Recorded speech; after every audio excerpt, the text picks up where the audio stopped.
Prime eight 4 prime time के हर news element की optimum dose. आज सबसे पहले हर बार की तरह दिखाता हूं आपको आज खास क्या रहने वाला है। प्राइम एट 4 में आप देखेंगे दिल्ली में मतदान से पहले बुर्के पर बवाल, ओवैसी भाईजान क्यों है परेशान। खबर डिटेलिंग के साथ आपके सामने होगी। चुनाव आयोग का पोलिंग डेटा आया, विपक्ष ने इस पर क्यों बवाल मचाया, ये आपके सामने होगा। हुस्न का जाल 100 करोड़ माल 16 टुकड़ों में मिली सांसद की लाश, क्या है ये खबर, पूरी डिटेल के साथ आपके सामने। और आज सुबह केदार घाटी में बहुत बड़ा हादसा टल गया। क्रैश होते होते कैसे बच निकला हेलीकॉप्टर, ये भी वीडियो के जरिए आप देखेंगे। वोटिंग के पहले बुर्के पर बवाल हो गया है। बीजेपी ने चुनाव आयोग को दिया ज्ञापन। बीजेपी ने की बुर्काधारी मतदाताओं के वेरिफिकेशन की मांग। बीजेपी की मांग पर बोले ओवैसी मुस्लिम महिलाओं को निशाना बनाती है भारतीय जनता पार्टी। चुनाव में मुस्लिम महिलाओं को परेशान करने की साजिश है, ये कहा ओवैसी ने। भारतीय जनता पार्टी ने जो चिट्ठी लिखी है वो शिकायती चिट्ठी आपको दिखाई दे रही है आपकी स्क्रीन में सबसे बाईं तरफ। बुर्का पहने वोटर्स की जांच की मांग की जा रही है और असदुद्दीन ओवैसी ने कहा है कि यह भारतीय जनता पार्टी का ट्रेंड बन गया है कि चुनावों के दौरान मुस्लिम महिलाओं को परेशान किया जाता है। हमने जो चिंता जताई है वो विपक्षी दलों की रणनीति को देख के बताई है। वो एक वर्ग विशेष को खुश करने के लिए बार बार वहीं बात कर रहे हैं। तो हमने जो चिट्ठी लिखी, हमने कोई नया कानून नहीं बताया। ईसीआई की अपनी गाइडलाइंस में उन्होंने प्रोविजन दिया हुआ है कि फेयर इलेक्शन होना चाहिए।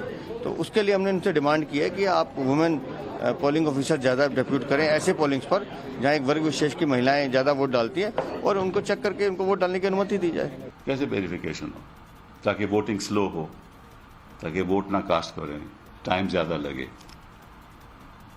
यही हो ना, यही तो राजनीतिक दृष्टिकोण है इसके पीछे।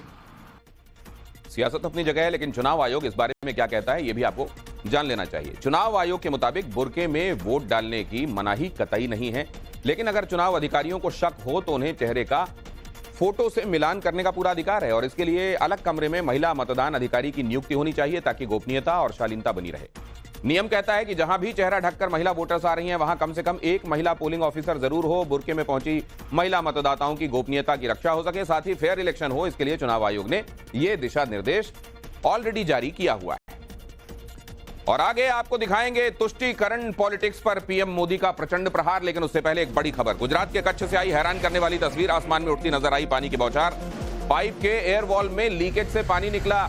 एयर वॉल लीकेज से हजारों लीटर पानी बर्बाद हुआ। यह देखिए किस तरीके से एक बड़ा फुहारा सा बन गया, यहां तस्वीरों में दिखाई दे रहा है। यह कच्छ गुजरात से आई तस्वीरें।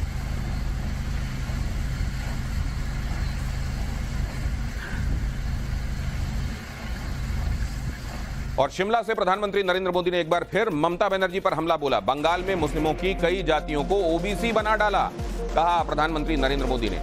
इंडी गठबंधन ने ओबीसी के हक पर डाका डाला, प्रधानमंत्री ने कहा। इंडी गठबंधन की साजिश का ताजा उदाहरण पश्चिम बंगाल में सामने आया। 2 दिन पहले ही कलकत्ता हाईकोर्ट ने वहां 77 मुस्लिम जातियों के आरक्षण को खत्म कर दिया। कोर्ट ने किया।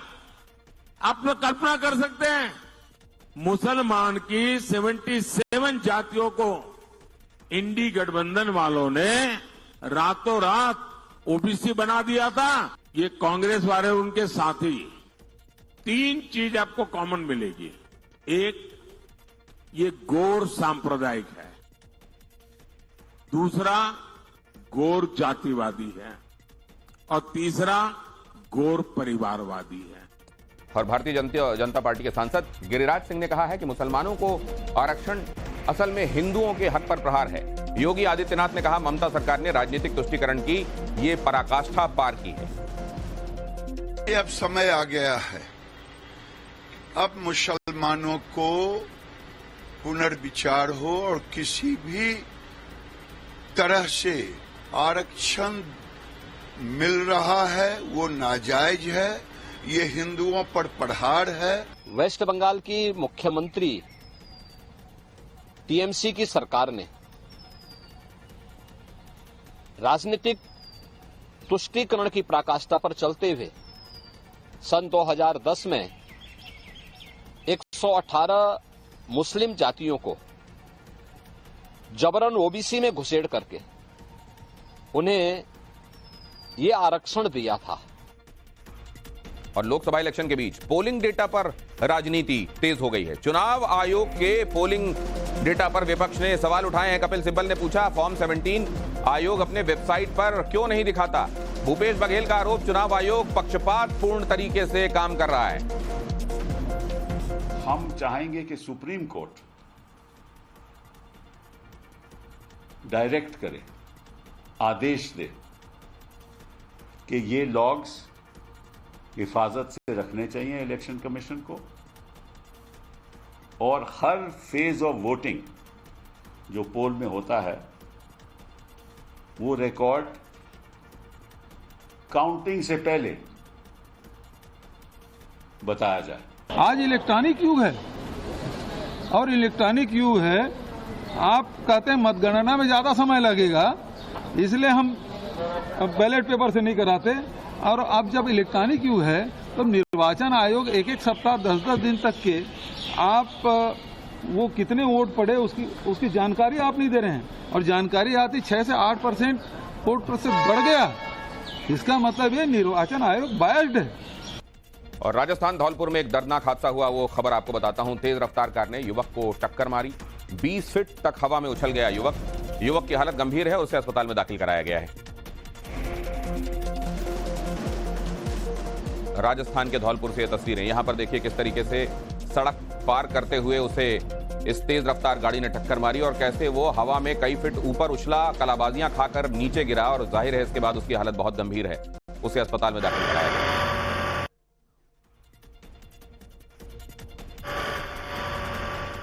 और राजस्थान के हनुमानगढ़ से एक और खबर है, यहां बस ने साइकिल को टक्कर मारी है। तेज रफ्तार रोडवेज बस ने साइकिल सवार को कुचल दिया। टक्कर के बाद गुस्साई भीड़ ने बस को फूंक डाला। गांव वाले मौके पर जमा हो गए और सड़क को जाम कर दिया। मौके पर पुलिस बल को तैनात करना पड़ा। स्थितियां फिलहाल यहां काबू में बताई जा रही हैं। ये है वो बस जिसने पहले साइकिल सवार को कुचला, उसके बाद स्थानीय लोगों ने जमा होकर इस बस में आग लगा दी। यहां रोड जाम कर दी गई। बाद में पुलिस ने लोगों को तितर बितर किया और गाड़ी में लगी हुई आग को बुझाया गया। हनुमानगढ़ में मचे हड़कंप की तस्वीरें भी आपको दिखाता हूं। कैसे गुस्साए लोगों ने बस में आग लगाई, और एक शख्स की मौत के बाद लोगों ने सड़क पर भारी बवाल किया, रोड पर धरना प्रदर्शन करने लगे। स्थितियां इतनी बिगड़ गईं कि पुलिस को मोर्चा संभालना पड़ा। इन तीनों ही तस्वीरों में ये विस्तार से आपको दिखाई दे रहा है। जलती हुई बस आपको स्क्रीन में बाईं तरफ दिखाई दे रही है। लोगों का धरना प्रदर्शन बीचों बीच दिखाई दे रहा है, जहां उन्होंने शव को सड़क पर रखकर जाम लगा दिया था, और पुलिस ने बाद में मोर्चा संभाला। स्थितियां काबू में।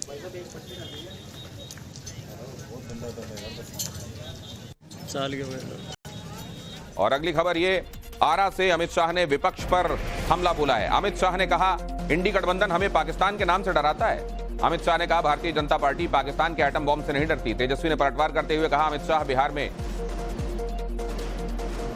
केवल नफरत फैलाने आते हैं। तेजस्वी यादव ने पलटवार किया।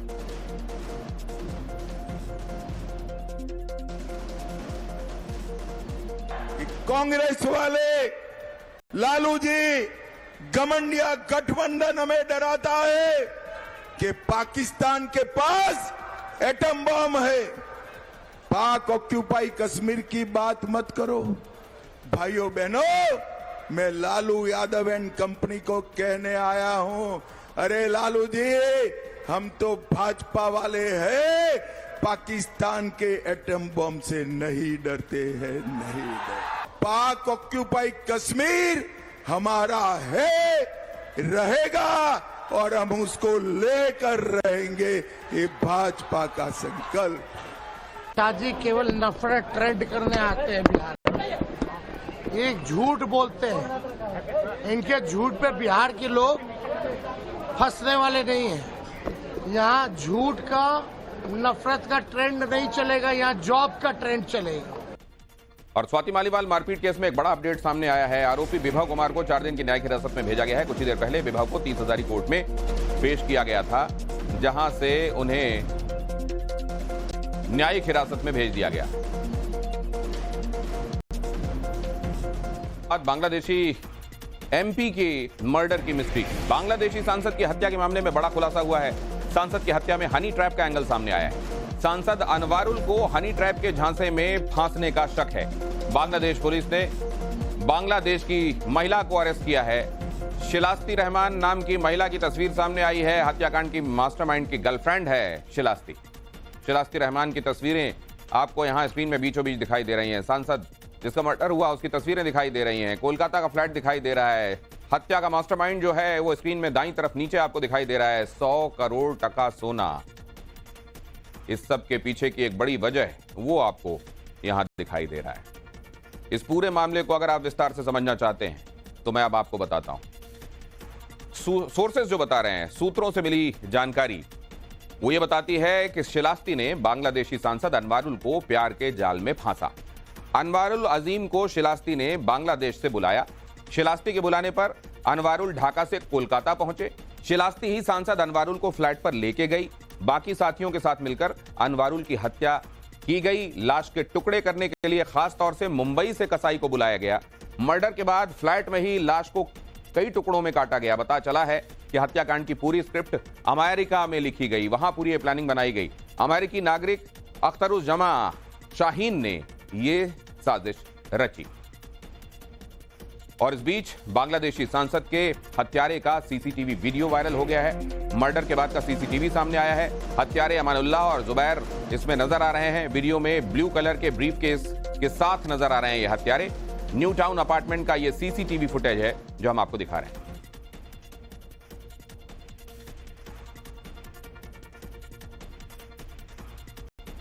और ये बड़ी खबर नोएडा से। नोएडा में कार से स्टंट करना बड़ा महंगा पड़ गया। नोएडा पुलिस ने 35,000 का चालान काटा है। थार कार सवार के वीडियो के सामने आने के बाद कार्रवाई की गई है। डीसीपी ट्रैफिक ने मामले का संज्ञान लेकर कार्रवाई की है। एमआईटी यूनिवर्सिटी के बाहर यह स्टंट किया गया था। स्टंट का संज्ञान लिया गया और उसके बाद 35,000 रुपए का चालान काटा गया।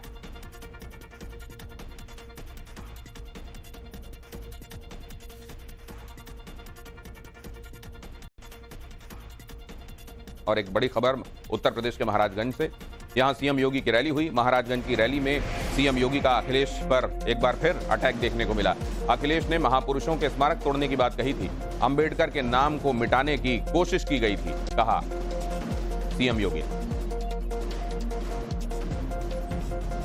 ने। बनते ही सबसे पहला काम क्या किया? उसका पहला वक्तव्य था कि बाबा साहब भीमराव अंबेडकर, साहू जी महाराज, सावित्रीबाई फुले, ये जितने भी महापुरुषों के स्मारक लखनऊ में बने हैं उन सबको तोड़ेंगे। ये बात ये अखिलेश यादव ही कहते थे। और आगे आपको दिखाएंगे डोंबिवली ब्लास्ट केस में क्या है अपडेट। लेकिन उससे पहले देखिए एआईएमआईएम अध्यक्ष असदुद्दीन ओवैसी का भारतीय जनता पार्टी पर पलटवार। 1 जून को 7वें और आखिरी चरण की वोटिंग होगी। उससे पहले सभी सियासी पार्टियां ताबड़तोड़ रैलियां कर रही हैं। एआईएमआईएम चीफ असदुद्दीन ओवैसी ने प्रयागराज में जनसभा को संबोधित करते हुए पल्लवी पटेल को जिताने की अपील की और बीजेपी पर निशाना साधा। मोदी या आरएसएस या योगी के डर की बिना पर साथ मत दीजिए, बल्कि पूरे उम्मीद होकर आप असदुद्दीन ओवैसी और पल्लवी पटेल का साथ दीजिए। चुनाव के 6ठे चरण की वोटिंग से पहले दिल्ली की सड़कों पर विवादित पोस्टर लगा दिए गए। बताया जा रहा है कि यह पोस्टर हिंदू सेना ने लगाए हैं, जिसमें आम आदमी पार्टी और कांग्रेस के खिलाफ बातें लिखी गई थी। पोस्टर में हिंदू सेना के राष्ट्रीय अध्यक्ष विष्णु गुप्ता का नाम भी लिखा हुआ है। फिलहाल पुलिस सभी पोस्टर हटवा दिए हैं। पश्चिम बंगाल में मतदान से एक दिन पहले दासपुर में बीजेपी नेता की कार से 24 लाख रुपए बरामद हुए हैं। पुलिस सूत्रों के मुताबिक पैसों की गिनती अभी भी जारी है। ड्राइवर से पूछताछ की जा रही है। तो वहीं टीएमसी ने बीजेपी पर निशाना साधते हुए कहा कि चुनाव से पहले धन और हथियार फैलाकर संदेश खाली की तरह पूरे राज्य में अशांति की कोशिश कर रही है। पाटलिपुत्र से मीसा भारती को जिताने के लिए लालू परिवार धुआंधार प्रचार कर रहा है। पूर्व सीएम राबड़ी देवी और उनके बेटे तेज प्रताप यादव ने रोड शो किया और मीसा भारती के लिए वोट मांगे। तो वहीं तेज प्रताप ने प्रधानमंत्री मोदी पर निशाना साधते हुए जीत की भविष्यवाणी की। प्रधानमंत्री जी केवल फोटो और झंडा में ही सीमित रह जाएंगे इस बार के चुनाव में, मैं भविष्यवाणी कर दूं। और पूरे देश में प्रचंड गर्मी का कहर जारी है। राजस्थान में पारा 50 डिग्री के पार पहुंच गया है। जैसलमेर बॉर्डर में 50 डिग्री के पार टेम्परेचर रजिस्टर किया गया है। हीट वेव से राजस्थान में 12 लोग मारे गए हैं। और ये तस्वीरें देखिए जरा। हीट वेव की वजह से दिल्ली की स्थिति, भोपाल, लखनऊ, जालौर यहाँ किसी तरीके से गर्मी से खुद को बचाते हुए लोग नजर आ रहे हैं। सड़कें सूनी नजर आ रही हैं। टेम्परेचर 50 डिग्री क्रॉस कर रहा है, तो आप समझ सकते हैं कई स्थानों पर गर्मी कितनी विकट है। प्रचंड गर्मी पड़ रही है। नौ तपा 25 तारीख से शुरू हो जाएगा, मतलब कल से शुरू होगा। और आप देख सकते हैं फॉगिंग मशीन के जरिए यहाँ पानी की बौछारें दी जा रही हैं। जो साधन सड़क पर चल रहे हैं वो यहाँ इस फॉगिंग मशीन के सामने खड़े होकर अपने आप को कूल करने की कोशिश कर रहे हैं। ये तस्वीरें आप देख सकते हैं, लोग किस तरीके से खड़े हो गए हैं और राहत महसूस कर रहे हैं। बता दूं कि ये नौतपा 25 मई से 3 जून तक रहेगा। 25 मई को सूर्य रोहिणी नक्षत्र में प्रवेश करेगा। इसके साथ ही सूर्य अपने पूरे प्रभाव में आ जाएगा, जिससे गर्मी की बढ़ोतरी होगी। और मान्यताओं में इस समय को नौतपा और रोहिणी का तपना भी कहा जाता है, जिसका असर दिखने लगा है। तो अगर आप ये सोच रहे थे कि नौतपा पता नहीं अभी लगा है कि नहीं, तो सुन लीजिए, नौतपा तो असल में अभी लगने वाला है और फिर 9 दिन बहुत ज्यादा तपेंगे। बहरहाल अभी मौसम क्या बता रहा है? मौसम विभाग के मुताबिक आने वाले दिनों में गर्मी से राहत नहीं मिलने वाली है। विभाग ये भी बता रहा है कि कई जगहों पर लोगों को सतर्क रहना होगा। रेड अलर्ट जारी कर दिया गया है। इसके मुताबिक पंजाब, हरियाणा, दिल्ली, उत्तर प्रदेश, राजस्थान, गुजरात, मध्य प्रदेश और महाराष्ट्र में हीट वेव का अलर्ट जारी किया गया है। यहाँ वो राज्य खास तौर से आप देख रहे हैं जहां स्थितियां बहुत विकट होने वाली है। इन जगहों पर रहने वाले लोगों को खास तौर से अपने आप को गर्मी से बचाना होगा।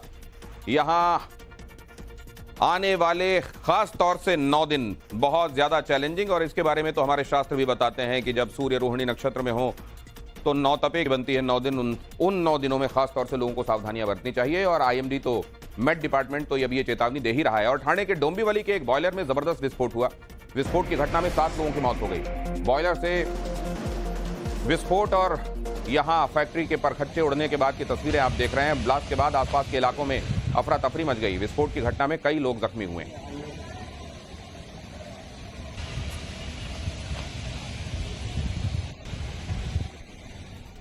एक तरफ देश के ज्यादातर हिस्सों में भीषण गर्मी पड़ रही है, दूसरी तरफ केरल के कई हिस्सों में बारिश का ऑरेंज अलर्ट जारी किया गया है।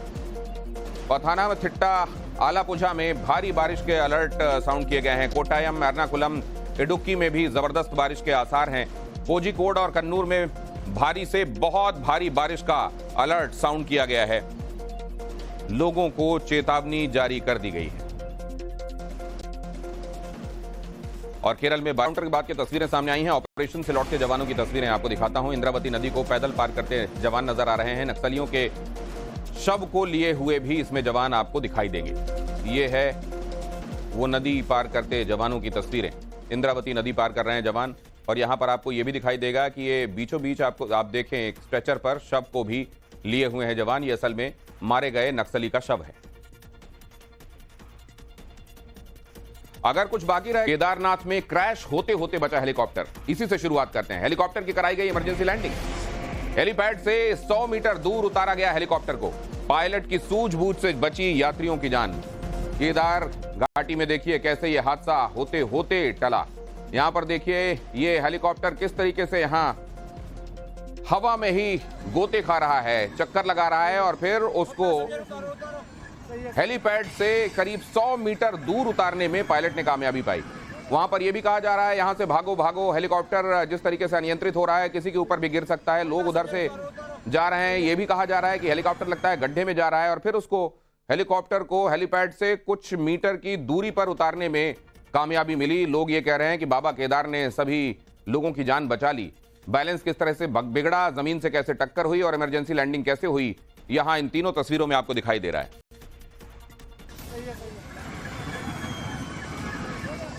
केदारनाथ धाम में दहशत के 13 सेकंड के इस वीडियो को अंत तक देखिए।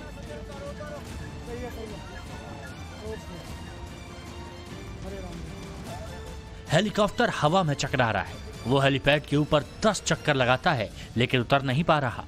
ये देख लोग हैरान और परेशान हो जाते हैं। हेलीकॉप्टर में सवार 6 लोगों की जान हलक में आ गई। उनके सामने मौत दिखाई दे रही थी। पायलट ने हेलीकॉप्टर लैंड कराने की कोशिश की लेकिन नियंत्रण पूरी तरह से छूट गया। इसके बाद पायलट ने हेलीपैड से 100 मीटर दूर मिट्टी पर हेलीकॉप्टर लैंड करा दिया। बताया जा रहा है कि उड़ान भरने के तुरंत बाद पीछे की मोटर से एक तकनीकी समस्या आ गई। जिससे पायलट को आपातकालीन लैंडिंग करने के लिए मजबूर होना पड़ा। टेक्निकल स्नैक के कारण जो पायलट ने सूझबूझ करते हुए केदारनाथ हेलीपैड से थोड़ा ही पहले उसको लैंड करा दिया। उक्त में जितने भी पैसेंजर्स थे वो सभी सेफ हैं और सभी दर्शन के लिए चले भी गए हैं और इस पर फर्दर इन्वेस्टिगेशन की जा रही है। अच्छी बात रही कि हेलीकॉप्टर में सवार सभी 7 यात्री सुरक्षित हैं। हेलीकॉप्टर में 6 श्रद्धालु और 1 पायलट सवार था। केदारनाथ में हेलीकॉप्टर सेवा हमेशा से ही जोखिम भरी रही है। बीते 11 सालों में केदारनाथ में इस तरह के 10 हादसे हो चुके हैं।